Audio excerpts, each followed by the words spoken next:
So, as part of that tough negotiating, as Chump, the king of Babylon, king of Israel, you could say, because the Israeli state, he's even looking to possibly be the successor to King Bibi. If you hadn't caught some of the latest shit, he said that he thinks that he'd be a good prime minister in Israel if they would have him, right? So, he speaks very highly of himself. But nonetheless, though, he's, showing to be Amalek, and he, wants everybody to sign the Abraham Accord, right? Which is the Greater Israel Project. And that's part of the new negotiated deal, which everybody knows that, while violating the peace deal by attacking southern Iran recently, that pretty much... Well, you can expect harsh response from Iran within the next few hours, right? Because, hey man, you just opened Pandora's box and you can't close it. I heard Apostle Tahar say that, and it's still open. Trump has said that in order to reach a peace deal with Iran, certain Muslim nations must normalize their relations with Israel. I stated that, after all the work done by the United States to try and pull this very complex puzzle together, it should be mandatory that all of these countries, at a minimum, simultaneously, sign on to the Abraham Accords. Those countries discussed are Saudi Arabia, the United Arab Emirates, already a member, Qatar, Pakistan, Turkey, Egypt, Jordan, and Bahrain, already a member. And let's discuss this with Sam Husseini, a journalist who writes online at husseini.substack.com. He's joining us from the U.S. state of Maryland. Welcome to the program, sir. So, what was your initial reaction to Trump saying that most countries in the so-called Greater Middle East should join the Abraham Accords and it, quote, should be mandatory? Trump is attempting to issue dictates to various countries to normalize relations with Israel openly, which is tantamount to normalizing genocide. And this is another form of U.S. threats towards various players in the region. You have to hand it to the U.S. System. I don't think it gets nearly enough credit. Over the last several decades, it has decapitated any Arab country that could have stood in its way, Iraq, Libya, Syria, and virtually every other Arabic country is ruled by some form of quisling, sometimes openly, explicitly so, like the so-called United Arab Emirates, and sometimes implicitly by most of the other Arab governments. So this is simply ratcheting this up. So I think that we should probably be less concerned with Trump's pronouncements rather than with the underlying problems, like the fact of massive Arab government complicity with the United States. This even extended, by the way, to Algeria. When they were on the Security Council, people were clapping for them. When if you really looked closely at the moves that Algeria was doing at the Security Council, they were in effect facilitating the U.S. undermining international law. They would make all kinds of grandiose statements, but they were completely hollow. And when the crunch time came for legal maneuvers, they basically folded into what the U.S. government wanted. And some hawkish Republican lawmakers like Lindsey Graham, for instance, and Roger Wicker have spoken out against reaching a deal with Iran. And it seems they are even against the notion of a temporary ceasefire. Why do you think that is? Lindsey Graham wants war all the time, and he is useful in that he makes Trump seem reasonable. I think that, when I first became politically active and I was doing media criticism, the U.S. government, had to work to dictate the news flow. They had to produce visuals and do all these things. Now Trump can just simply put out a statement on a platform that he owns, or and it gets echoed to a platform that his political ally Elon Musk owns, and everybody dances to Trump's latest statement or Lindsey Graham's latest statement. I think that if there's going to be any progress, people need to take a radically different view of what's going on. For example, South Africa put forward the ICJ case against Israel. South Africa is still selling coal. It is the #1 supplier of coal to Israel, a country that says is committing genocide. Meanwhile, Cuba sounds hypocritical, doesn't it? Is being strangulated and is getting no energy. So I think that the onus should be on, obviously Trump and Netanyahu and the major U.S. media are engaging in a major criminal enterprise. The problem is with what Patrick Bond has called these sub-imperial structures, which include the BRICS countries. I mean, let's not forget Russia and China allowed the so-called Board of Peace resolution to pass the UN Security Council. They allowed sanctions to go through the UN Security Council against Iran, against Syria. You know, I think the focus should be far less on people who anyone with 2 brain cells knows are criminals, like Lindsey Graham or Trump or whoever, and more on people who are supposed to be doing the right thing, but aren't, are folding into the structure, and examining the reasons as to why that is and what needs to change to make that, you know, stop from happening. But still, help me understand Lindsey Graham's logic, because he said Trump's demand that he says my words have no meaning here. Well, I still want to. I just went on a diatribe about how we should care about what Lindsey Graham says, and apparently the diatribe wasn't long. Because it really doesn't. Longer diatribe. Yeah, exactly, and it just goes nowhere, right? But here we go. This is what happened. CENTCOM describes it as self-defense strikes. The strikes were conducted Self-defense. in an area of Bandar Abbas, where Iran's main naval base is located. Sources say the U.S. strikes are over and were defensive in nature and not an effort to break the ceasefire. But earlier today, President Trump said negotiations with Iran are, quote, proceeding nicely, but warns the war could restart if a deal isn't reached. Fox News! But here we Book of go. Revelation, chapter 6, verse 3. And when he had opened the second seal, I heard the second beast say, Come and see. Verse 4. And there went out another horse that was red, and power was given to him that sat thereon to take peace from the earth, and that they should kill one another, and there was given unto him a great sword. Brakata Yahweh, Brakata Yahweh Shai, Brakata Yahweh, Brakata Yahweh Shai. Yahweh is the name who the world ignorantly calls God, and Yahweh Shai is the Son who the world ignorantly calls Jesus Christ. First and foremost, I want to give all praises and all glory to Yahweh, Bahashem, Yahweh Shai, Bahashem, Bahakadash. Double honors to the apostles and elders of Great Millstone who grew well and taught us this truth. They are the true teachers for the nation of Israel on earth today. And citation to the Akim out there pushing this truth of sincerity throughout the four corners of the earth, and risking their life for Yahweh, Bahashem, Yahweh Shai's sake. Our brother Samak from the GMS Miami camp. And yes, the reason why I brought out the book of Revelation, chapter 6, verse 3 through 4, is I came across this article today where the Stockholm International Peace Research Institute reported how global peacekeeping deployments have declined dramatically, okay? And this just proves that, you know, these Edomites, these so-called white people, all right, they're the ones that took peace from the earth, as the scriptures say they would, okay? All right? So as long as these so-called white people, which are the biblical Edomites, stay in power, all right, there'll never be peace on earth, okay? There'll always be war, okay? Which proves that the people in the Holy Land cannot be the chosen people, all right? See, that's another thing. See, if the people in the Holy Land, all right, were the chosen people, all right, there'll be no wars, okay? There'll be no conflicts, all right? However, all you see is war and conflict, which just confirms that they're not the chosen people, all right? Because the scriptures say in Isaiah that when the true biblical Hebrew Israelites, which are the so-called Negroes, Latinos, and Native Americans, all right, they make up the majority of it, and then you have what's known as the Israelite foreigners, all right? Because the scriptures say our heritage is as a speckled bird, all right? You're going to have Israelites that are going to look like so-called white people, so-called, you know, East Indian, Arab, okay, so on and so forth, because, again, the scriptures say that the Israelites were scattered, right, throughout the earth, all right? So, of course, when the deliverance happens, all right, we're all going to change, all right, to our new immortal bodies, all right? That's what we're hoping for. That's what we, all right, have been preparing for in our minds, that the Lord will deliver us and change us from these vile bodies, right? And when we return to the Holy Land, all right, by Yahweh Shai, let's make that, okay, a key point. By the Messiah, Yahweh Shai, who inly calls Jesus, because he's going to be the one to deliver the Israelites wherever they were scattered at, okay? And the biggest deliverance is going to be from America, Babylon the Great.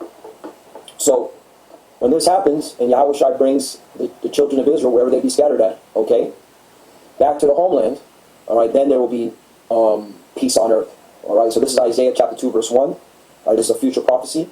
The word that Isaiah the son of Amos saw concerning Judah and Jerusalem, right, that's talking about the 12 tribes, all right? The 12 tribes. That's why James said what? This is James 1:1. All right? This is Yahweh's brother.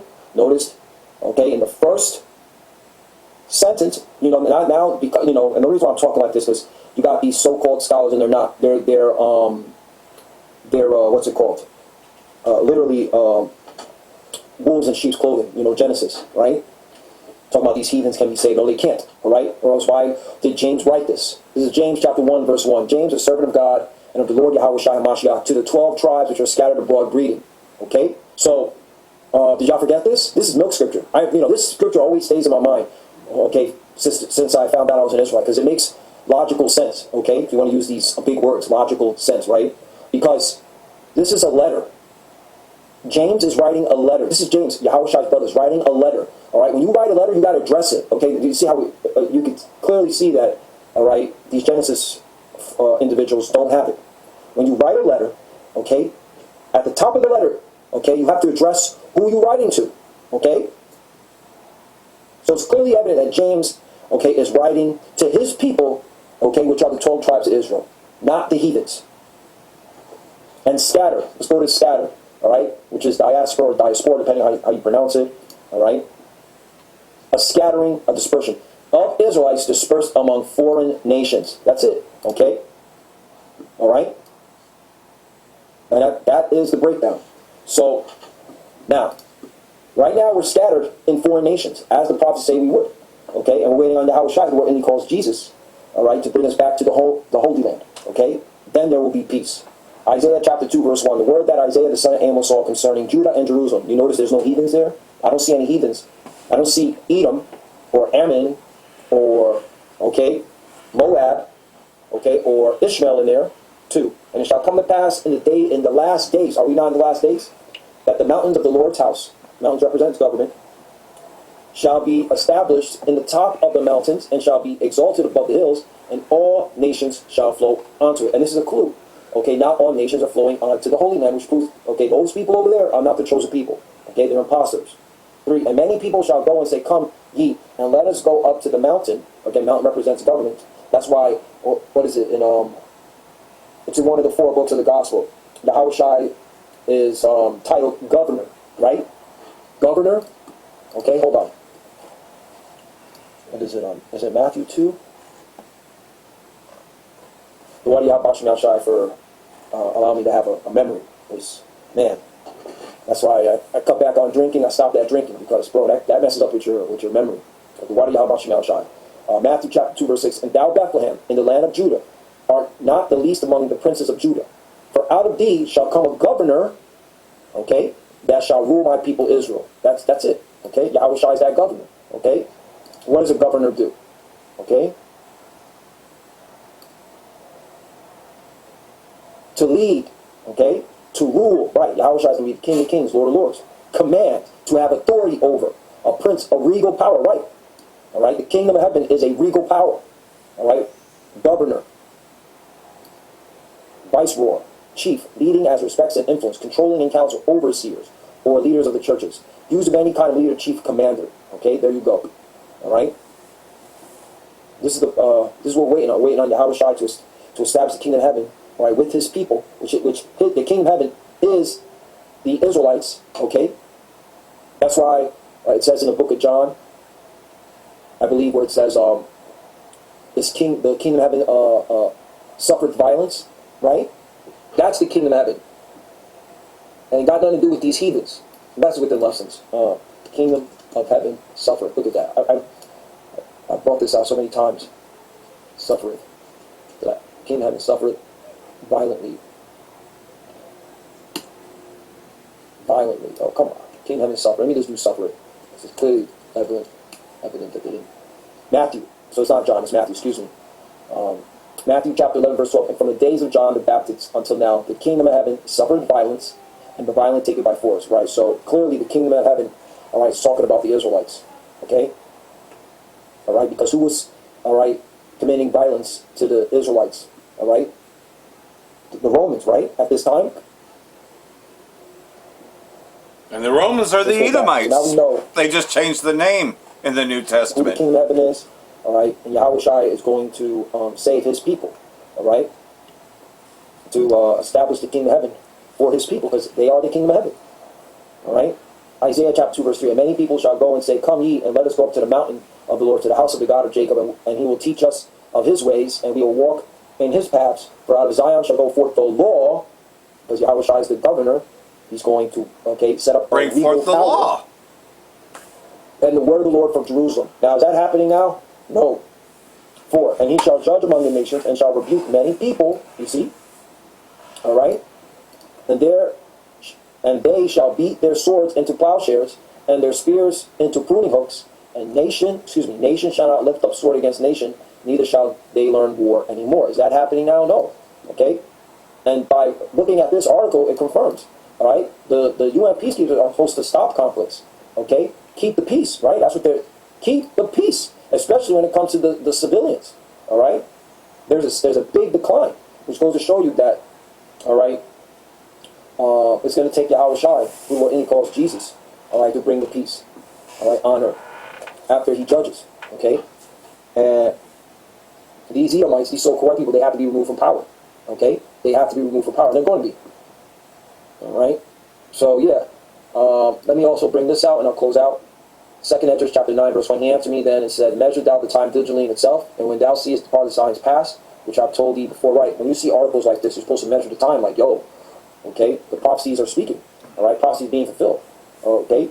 It's turning up. That we're getting closer, you know? The wars are going to get a whole lot bigger, all right? Because that has to happen for Yahushua to return, okay? And it has to happen so that what? All right? So that World War III ends in nuclear war. And that's what we're waiting on.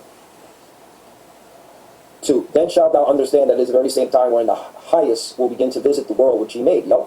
3. Therefore, when there shall be seen earthquakes and uproars of the people in the world, uproars of the people in the world, you clearly see it, uproars of the people in the world, all right, it says it right here in this article, it says, if things continue in this way, we could see a dramatic weakening of multilateral conflict management and the near complete sidelining of institutions like the United Nations due to perfect storm of funding, political and geopolitical factors, right? And the biggest funder of the United Nations is America, Babylon the Great, all right? And they're cutting back on the funding because, again, America is ran by the Edomites, all right?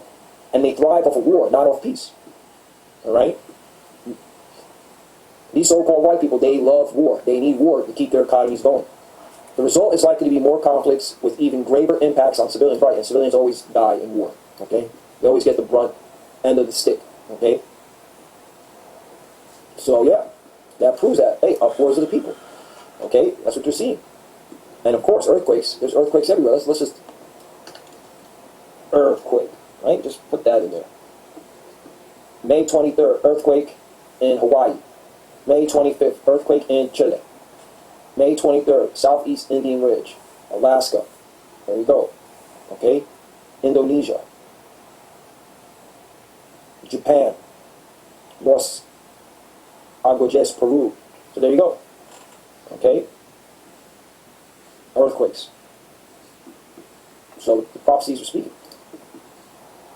Verse 4, Then shalt thou well understand that the Most High spake of those things from the days that were before thee, even from the beginning, right? Via the prophets, who are Israelites. 5, For like as all that is made in the world hath a beginning and an end, and the end is manifest. Nope.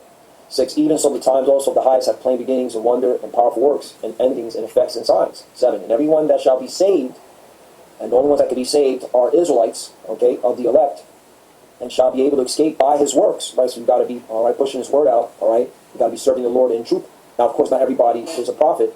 However, what are you doing, okay, to show the Lord that you want to be saved, you want to be delivered? Okay, it says, by his works, okay? And that's including women, too.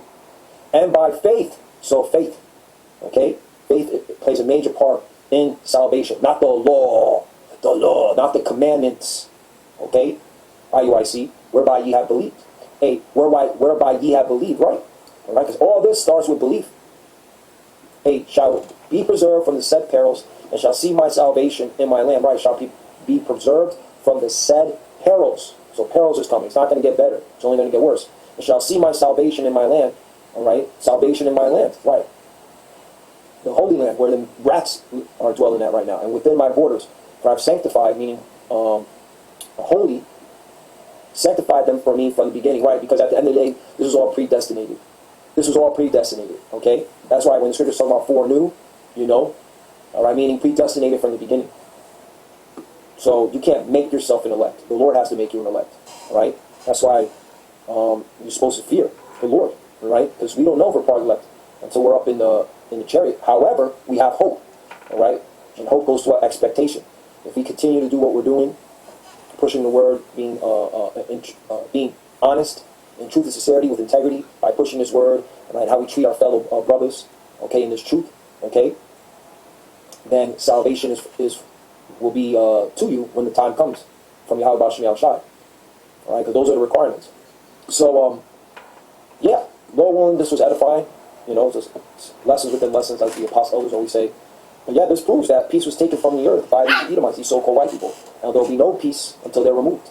All right, which also confirms that the people in the Holy Land can't be the chosen people, because when the chosen people come, there will be no more war when they are in that land, right? And the chosen people consist of the so-called Negroes, Latinos, and the Americans, as well as the Israelite foreigners that are scattered among the nations that even, okay, may look like the other nations, because again, we were scattered. All right, that's why James wrote what he wrote. Okay. So, Lord willing, us edify. I want to give all praise and all glory to Yahweh B'Shem Yahushai, B'Shem B'Kakodash. Double honors to the apostles and elders of Great Millstone who well and taught this truth. They are the true teachers for the nation of Israel on earth today. And citation to the Akim out there pushing this truth and sincerity throughout the four corners of the earth and risking their life for Yahweh B'Shem Yahushai. Say, love you brothers, keep it there, keep the faith, keep pushing, keep fighting, keep studying, pray without ceasing, pray for each other, pray for the apostles, elders, rumors out here. So, the few sisters that are watching, keep studying when we pray to that cover, keep pushing, we're almost out of here. Everyone.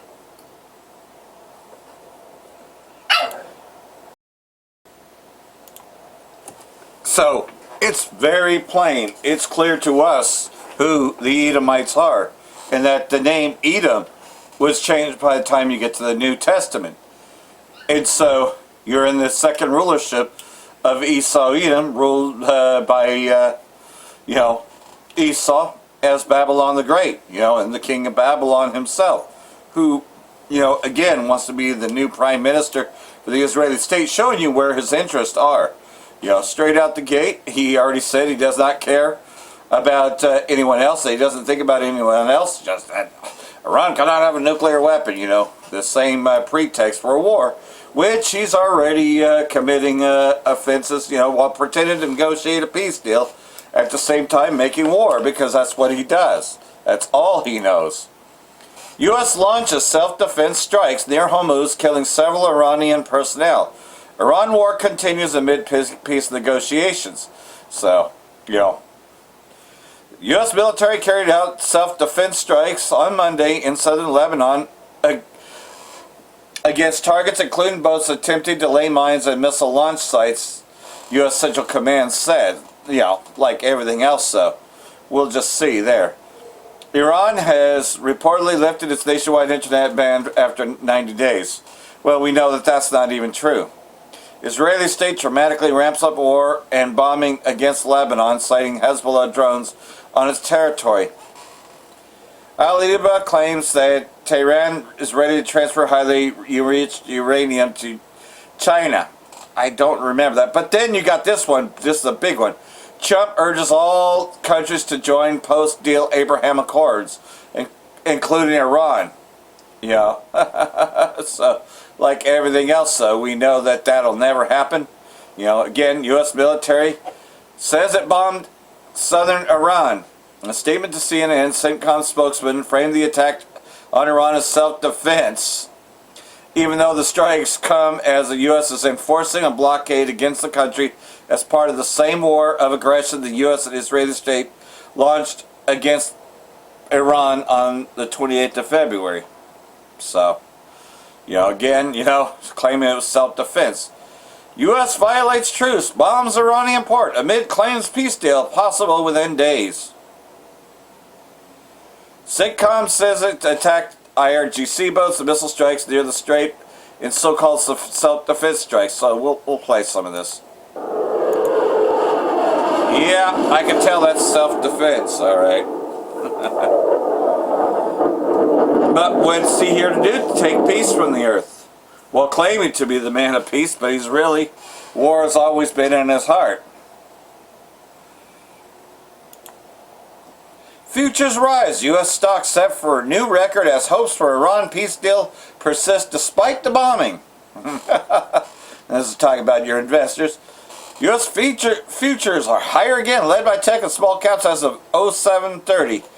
S&P 500 futures rose 0.7%, signaling U.S. stocks set for another round of high when the market reopens after the Memorial Day weekend.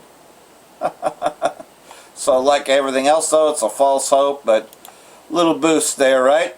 Iran says latest ceasefire violations prove U.S. ill will, vows decisive response. So it's just a matter of time that we're going to see response from Iran. It could be later within the next few hours, right? Iran's foreign ministry condemned in the strongest terms flagrant and unjustified ceasefire violations by the U.S. in the Strait of Hormuz.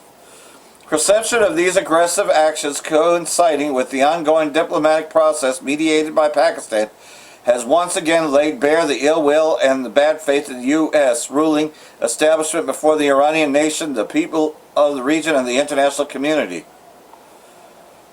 IRGC announced Tuesday that its air defense units shot down a U.S. MQ-9 Reaper drone over Persian Gulf waters, while also forcing RQ-4 Global Hawk surveillance drone and F-35 stealth fighter to retreat from Iranian airspace.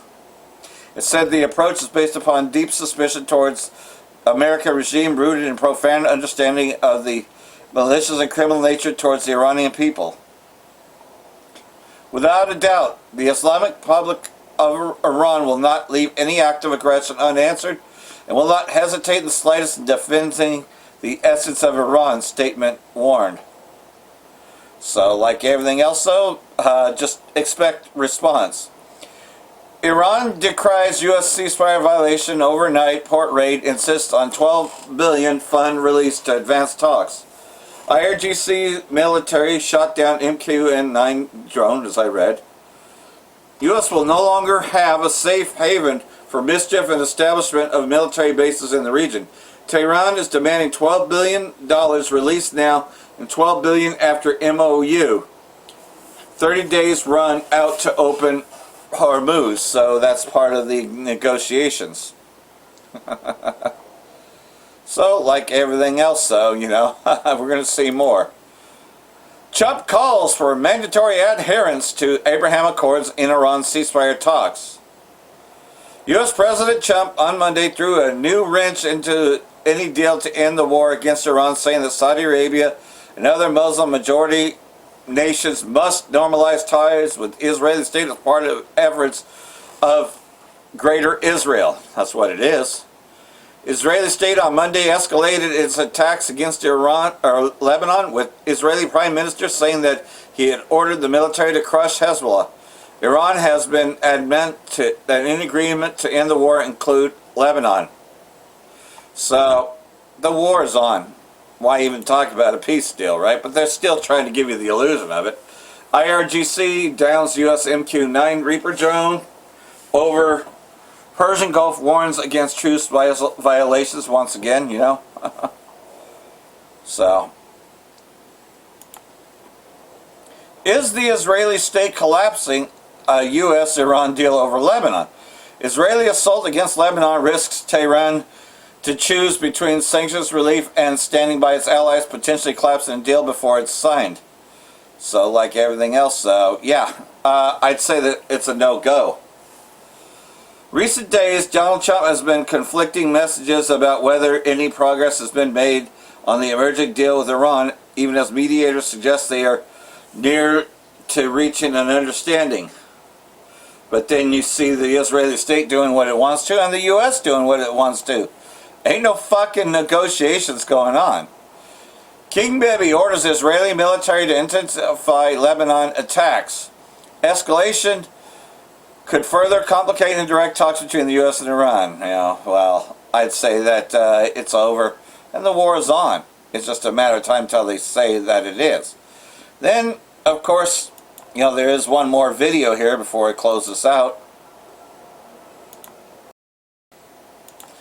And of course, this is dealing with Esau as a whole, especially the king of Babylon.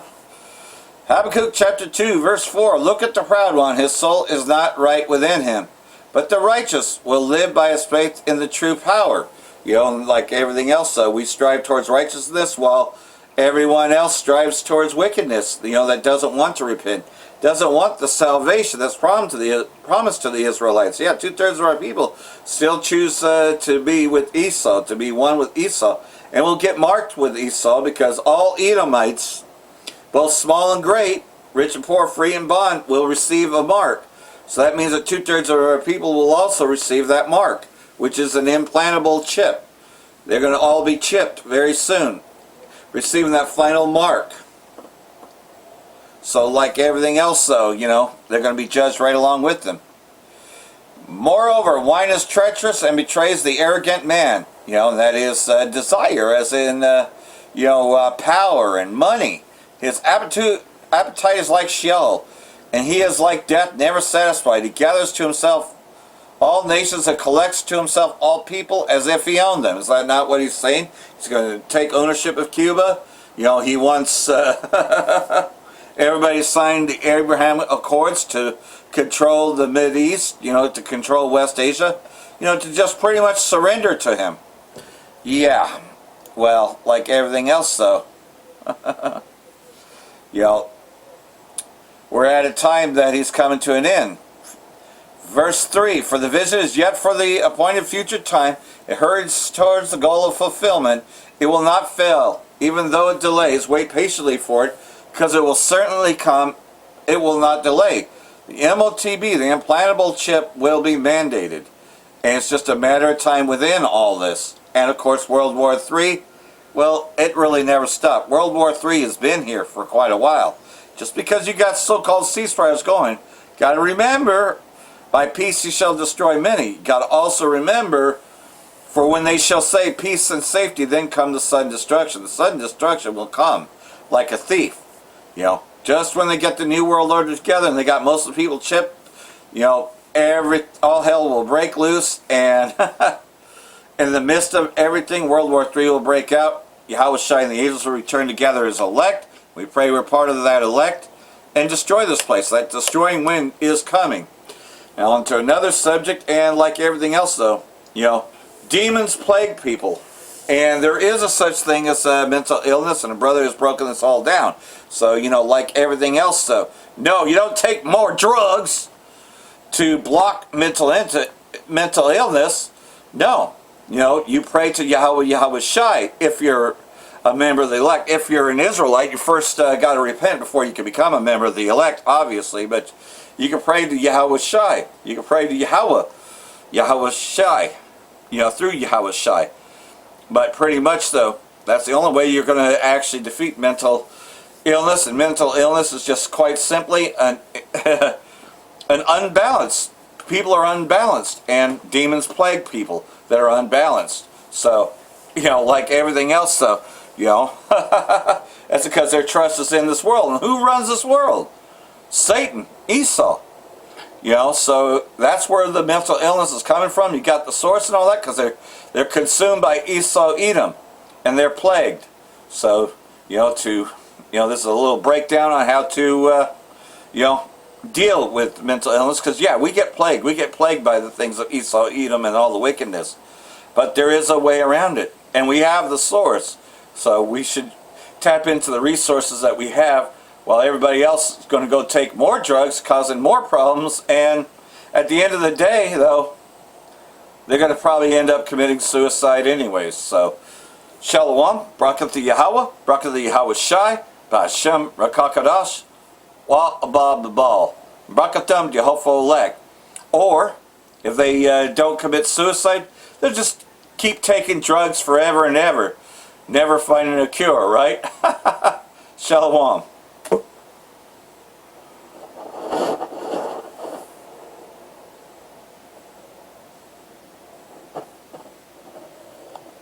Alright, Shalom, Shalom. First and foremost, Lord, all the praise, honor, glory to Yahweh, Hashem, Yahweh Shai, Hashem, Hakadash, man.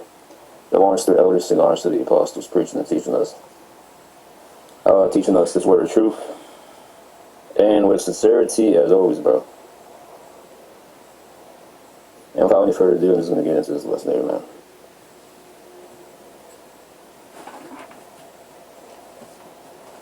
So I'm going to look up this word, hallucination. Basically, anyway, what the word mean here is a hallucination is a sensory perception that feels convincingly real but occurs without any actual external stimulus. It can involve any of these five senses and is usually linked to neurological disturbances, mental health conditions, substance use, or sleep disruption. Yeah, when you go into this is basically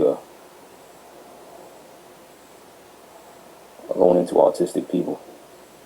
Now I'm saying this because I want to make a point.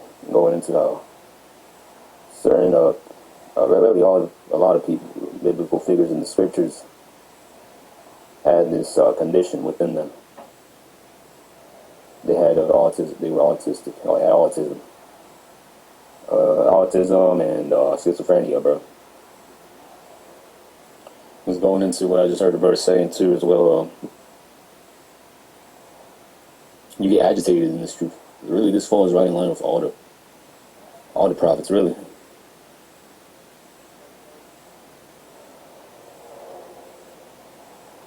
Delusions, hallucinations, and this falls right all in line with autism, schizophrenia, schizophrenic. Now, when you hear these terms, you usually hear them in a bad context, and people in the world, they can also have these disorders, because they are disorders, and it just makes sense that us as the prophets, a lot of Israelites, really all Israelites, fall into some type of, well, some way, shape, or form into this type of circle here of autism spectrum and that circle, and then the schizophrenic spectrum, traits, signs, symptoms of this. But especially us as the prophets, because you got a saying that wants to agitate us. He agitates us. He wants to get our mind off this truth that falls right in line with delusions, hallucinations, disordered. Yeah. And they also involve confused thinking and speaking. Yep. And how that's, when you hear brothers speaking, then sometimes brothers' senses can come all confusing, or, yeah.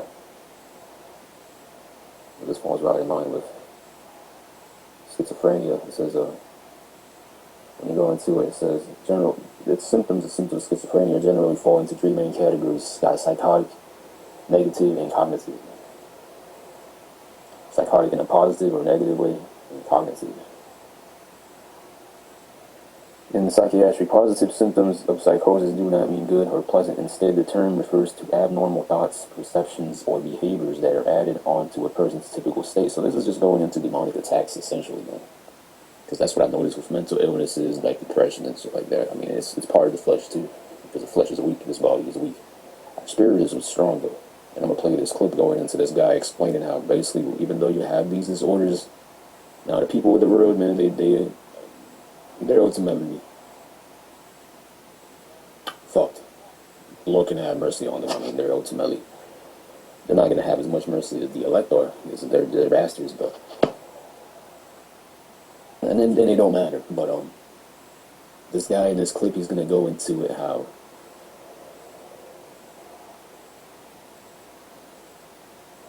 these symptoms can be signs of a higher intelligence, and because I'm gonna bring this article out going into how they say Solomon could have had autism.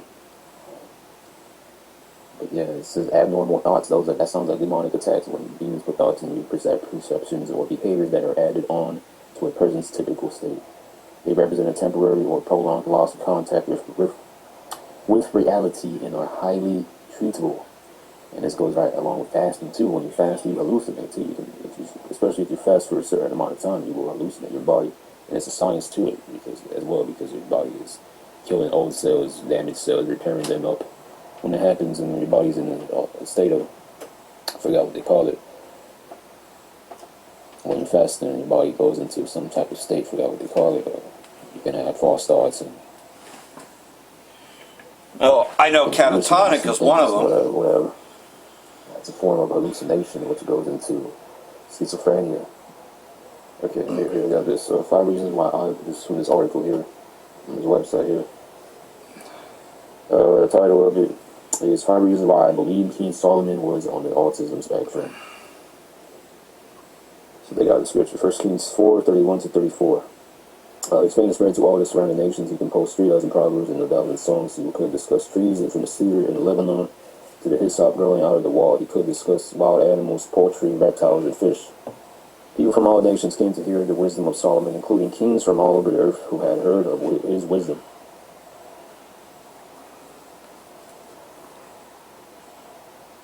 See, this is 1 Kings 3 and 15. When God offered Solomon anything his heart desired, he asked for wisdom. Solomon prayed, give your servant a discerning heart to govern your people and to distinguish between right and wrong. Who is able to govern this great people of yours?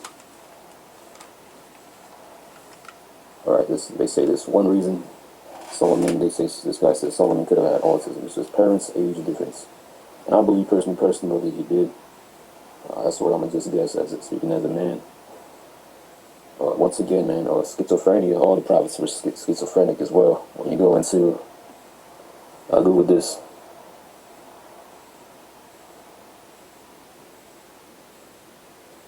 So that's a symptom of schizophrenia is hallucinations. Experience senses that do not exist in reality. And that's what reminds me too of an account in the scriptures of Yahweh when he saw Satan and he saw Satan taking him up to a mountain. He saw Satan telling him to bow to him. And then he saw Satan telling him to turn these rocks to bread, which that really did, but it really was something that he saw. Even when you go into the apostles, when they went up to the mountains with Yahweh, they experienced an hallucination, which is something that's not really taking place in reality. When you go into reality, it just means it happened. I'm not saying it didn't happen. When you go into reality, it basically goes into, and this is how people are because they got to show a movie, not the real definition. I want the definition of a movie that is called reality. But yeah, when you go into the reality of the word, it means it encompasses the totality of all things, events, and phenomena. See, so reality is just going into the first dimension. It means what's going on in the first dimension, because if you were to if you were to see what's demons, spirits, that people would say you're hallucinating. He's not in reality. He's not in reality, but in actuality, he's actually in reality. Because those things do exist. Now, I'm not talking about when people hallucinate and they just see some marshmallow man and them riding in some fucking roller coaster, but they're just on drugs and shit. And I'm not talking about that shit. That shit is all folly. But basically, like I'm saying, when the prophets hallucinate, it's like in a battle sense of warfare. This is because it's a spiritual warfare. And it's a fatigue. When you're fatigued, you go into hallucinations. Hallucinations is that's one sign of having autism. It says autism people can experience hallucinations, and research shows they are about 3 times more likely to report these experiences than neurotypical individuals. However, these experiences differ from standard psychiatric hallucinations and require careful understanding of how they manifest. Abnormal perception studies indicate that up to 47% of autistic adults experience visual and anomalies such as seeing shapes, lights, or colors when nothing is there. These are often caused by the brain's senses reprocessing differences rather than mental illness. Individuals may report hearing knocks, music, or their own internal thoughts being spoken aloud. That can go into basically demonic attacks or this flesh. I'm just speculating, but with everything that we go through as prophets too,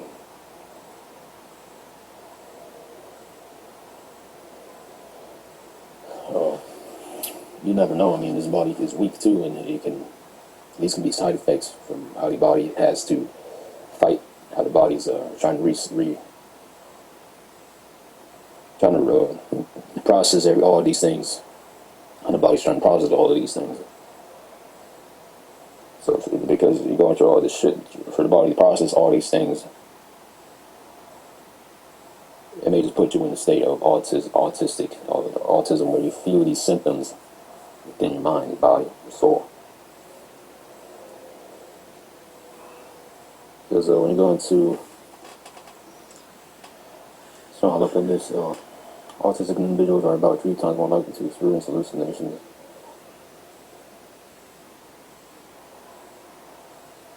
Now I got here,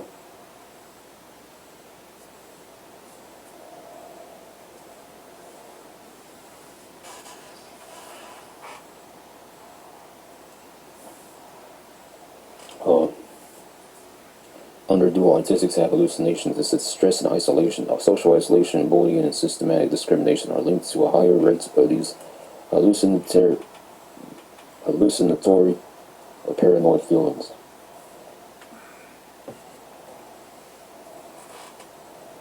Yeah, and these things happen because the brain has become severely overwhelmed.